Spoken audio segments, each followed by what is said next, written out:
How's it going, everyone? Today I'm going to show you how to fix the double input glitch on Marathon. I ran into it today, and I'm guessing that a lot of people will until they've got it fixed. So I'm going to make a quick video on it.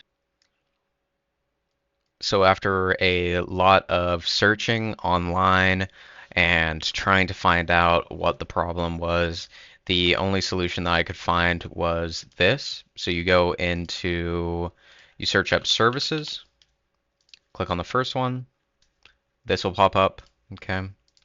Then you scroll down until you find the Nahimic Services.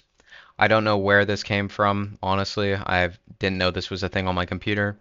You right click on it, click on properties, and make sure you click on disabled on startup type.